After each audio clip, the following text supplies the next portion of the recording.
Hello, world. Those who allow their awareness to become impaired by selfishness will have great difficulty attaining enlightenment, while those whose awareness rests in selflessness have nothing to attain.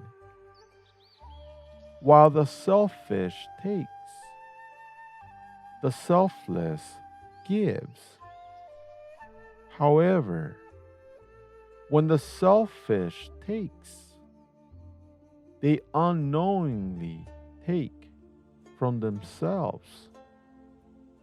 And when the selfless gives, they knowingly give to themselves.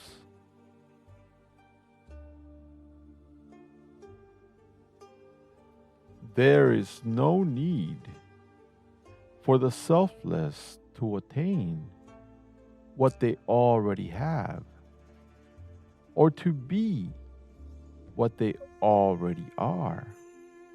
It is only those who have yet to realize their truth, seeking for truth.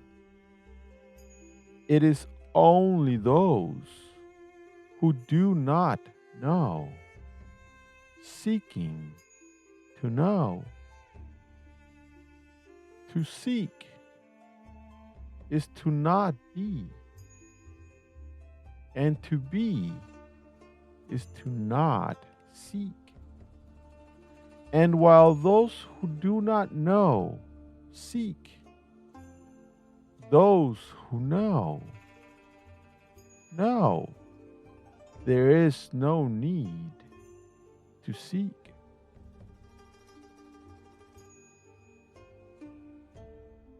Seeking is not being.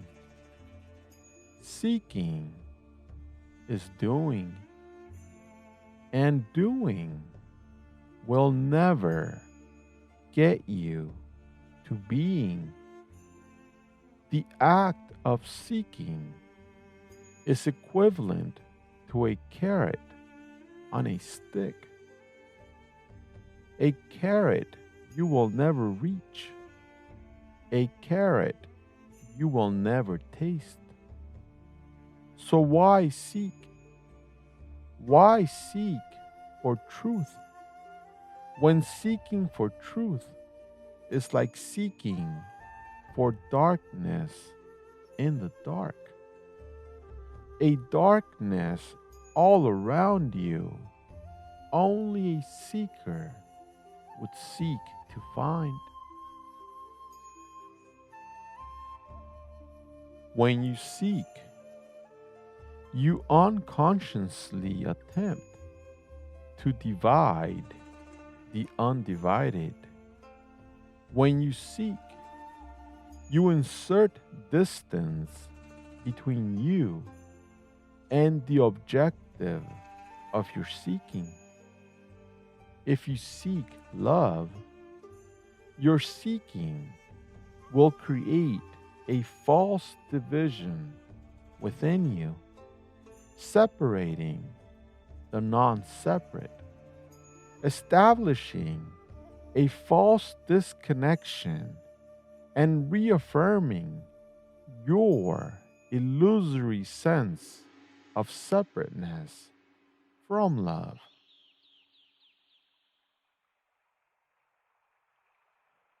All cravings, all desires, anything you seek after will follow the same principle.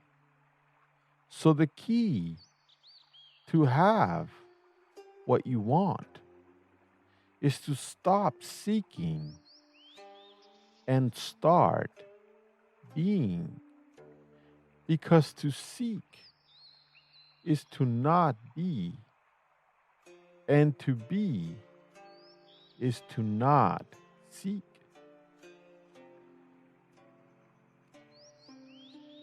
All seeking arises from a separateness mindset, from a subconscious in you plagued by divisions, a lack of union within you that only exists because you see yourself as separate, as a single entity disconnected from the rest of creation, a separate you seeking to experience the unification of you and a desire in you, a desire you seek to attract because you see it as an external fulfillment.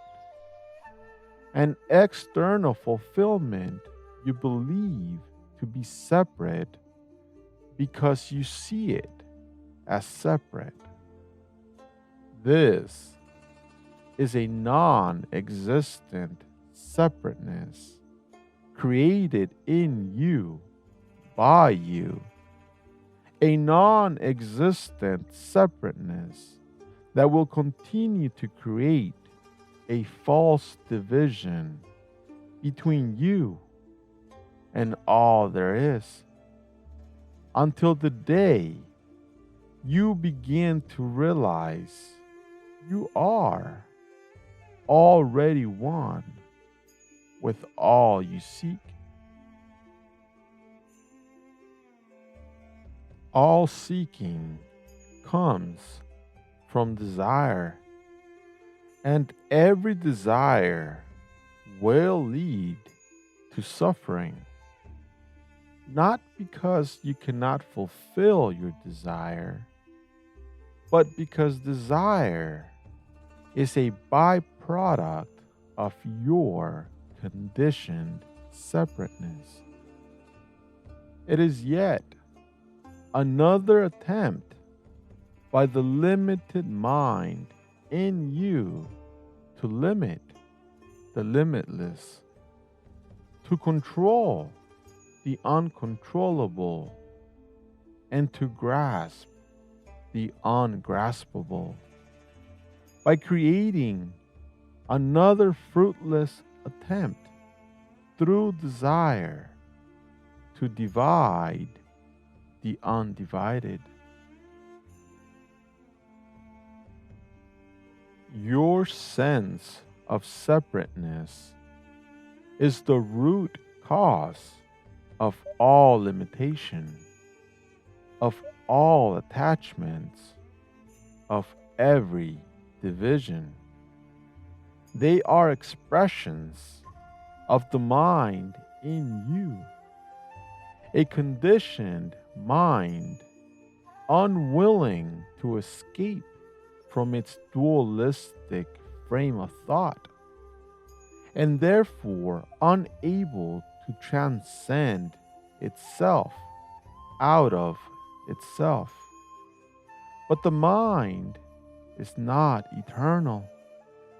One day it will end. It will end in you. And when it does, the seeker in you will end with it.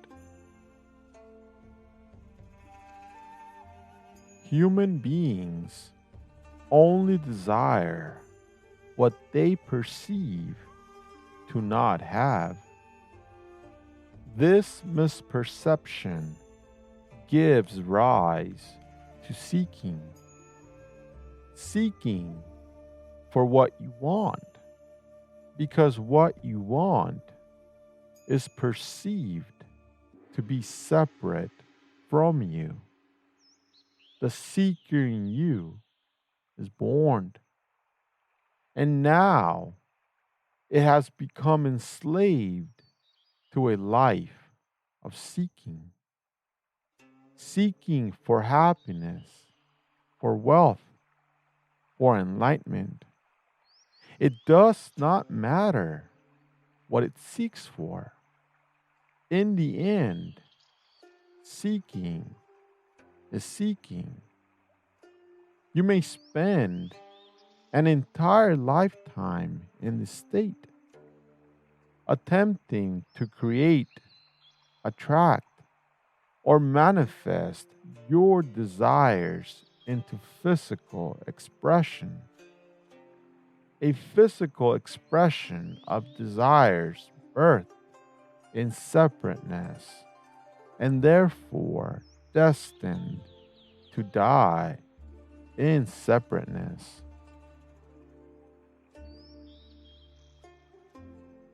Every single desire is a limited expression of your conditioned separateness. And as I already mentioned, absolutely everything that arises in separateness will also cease in separateness. Your desires are no exception. Your seeking is also no exception. In fact, seeking and desire only exist because you see yourself as separate.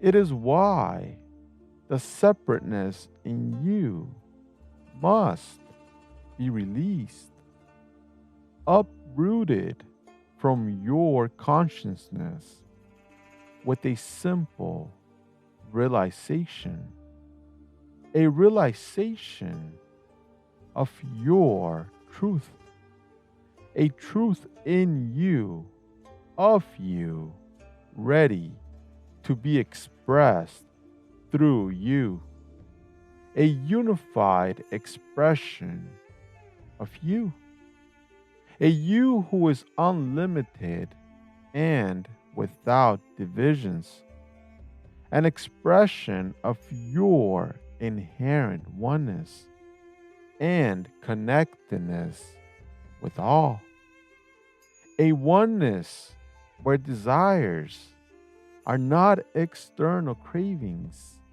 but internal realities, realities of the self in you, expressing itself within itself as itself.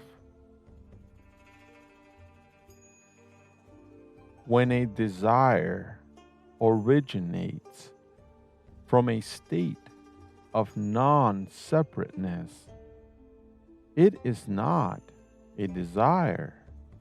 It is the self in you expressing itself through you as you.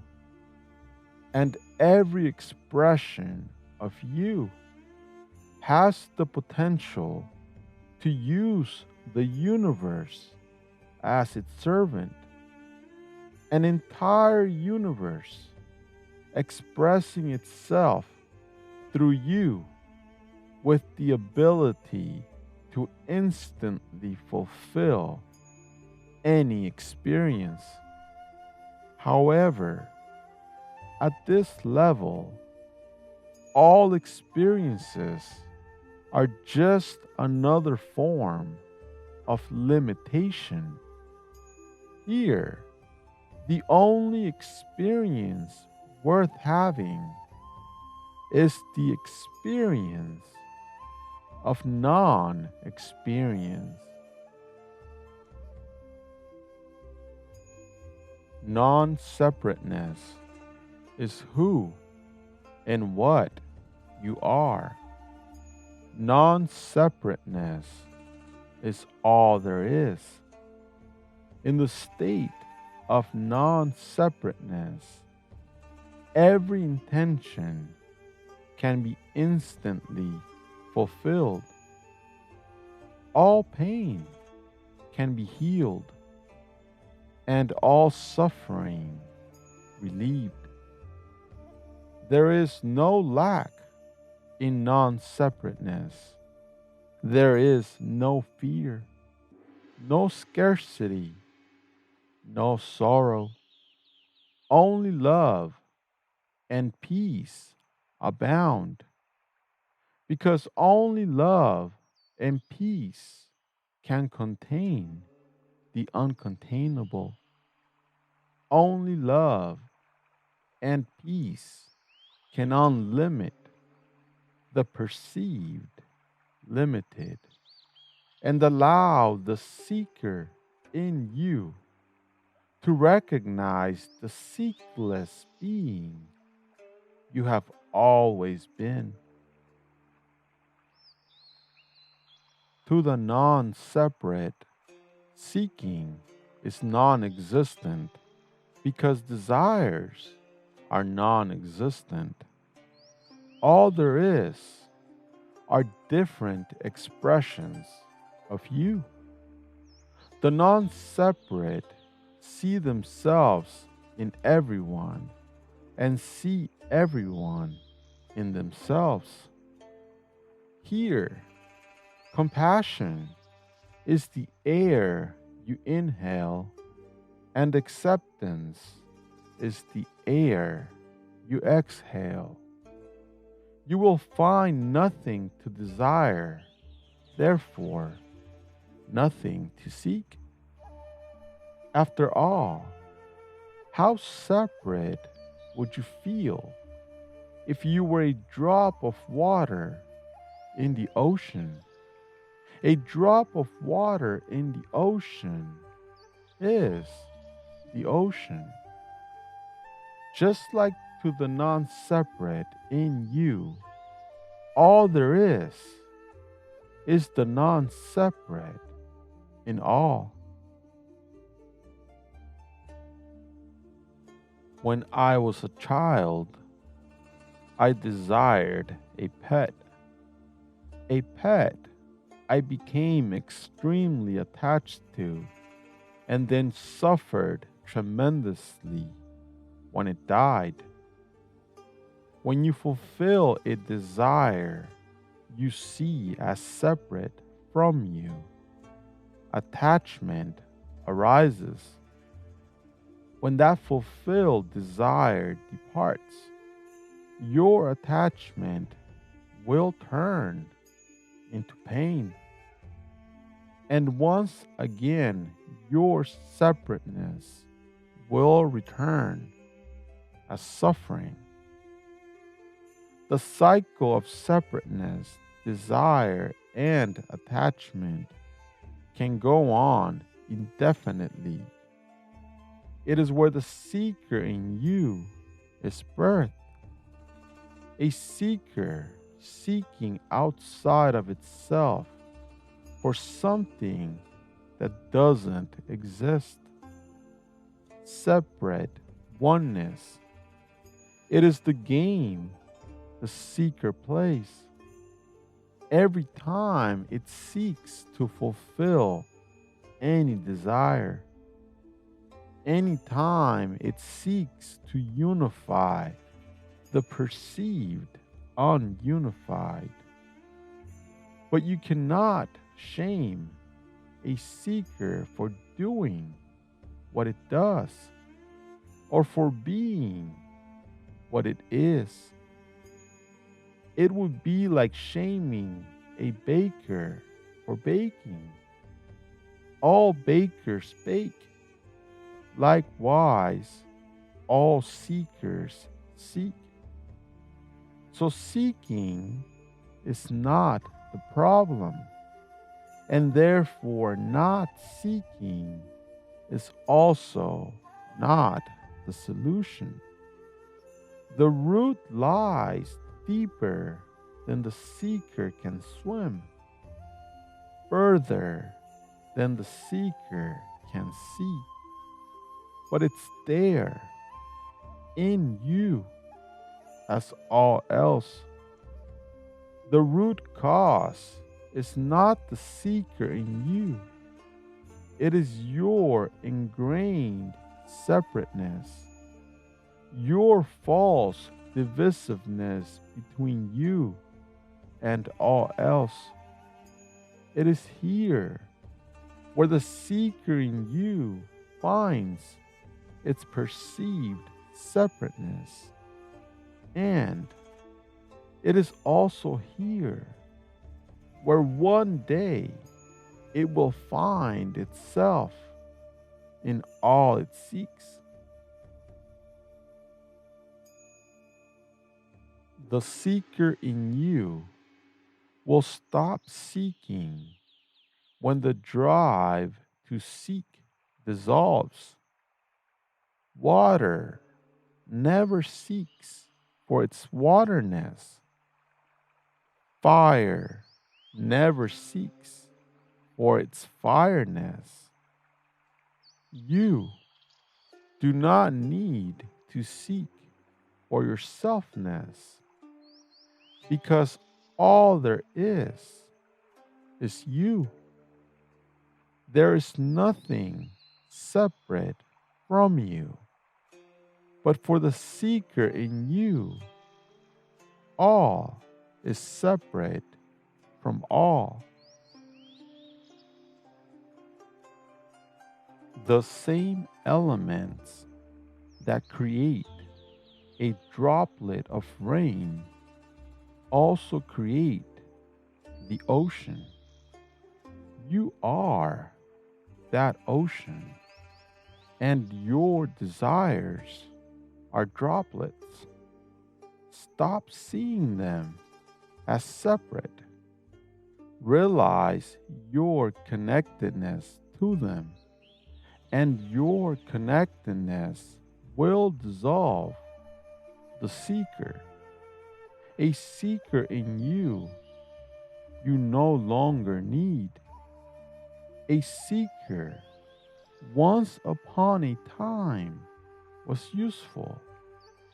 A time in you when seeking was practiced by you to unify the perceived ununified, you with yourself.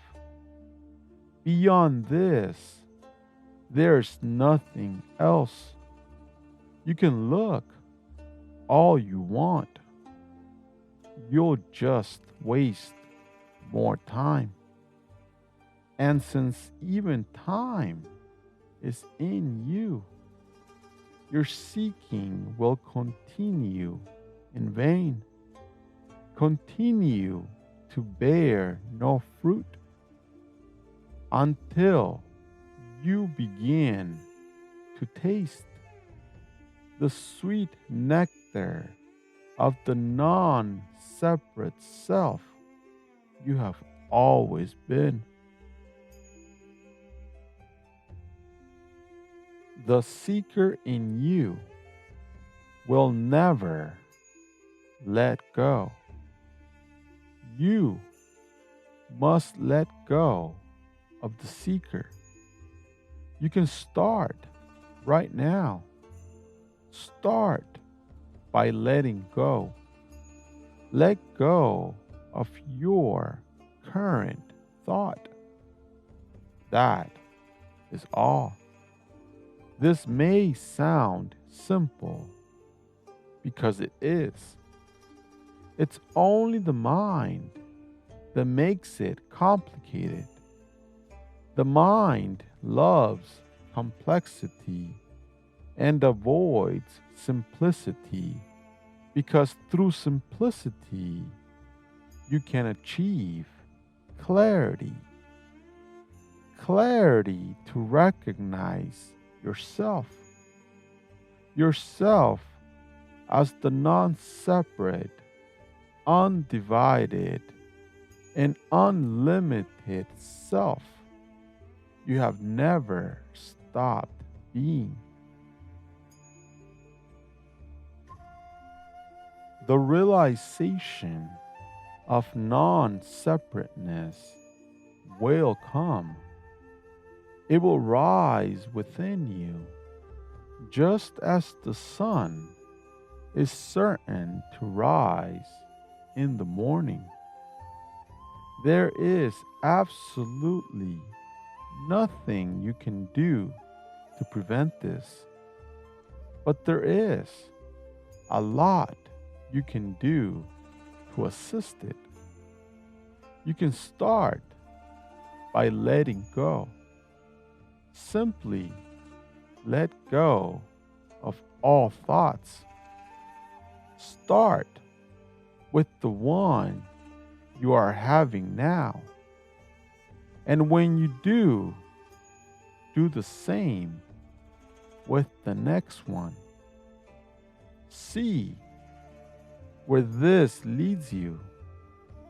See where it takes you. The seeker in you can only exist in your thoughts. And if your thoughts are released, the seeker in you is also released.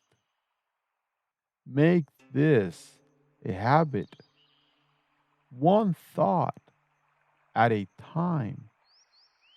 After a while, without realizing it, you will begin to see all you see differently. And eventually, all you see will be yourself, a selfless self with no need to seek, because there is no need to desire, no need to see anything as separate, only an intuitive knowing to be one with all there is, and allow all there is to be recognized as an expression of you.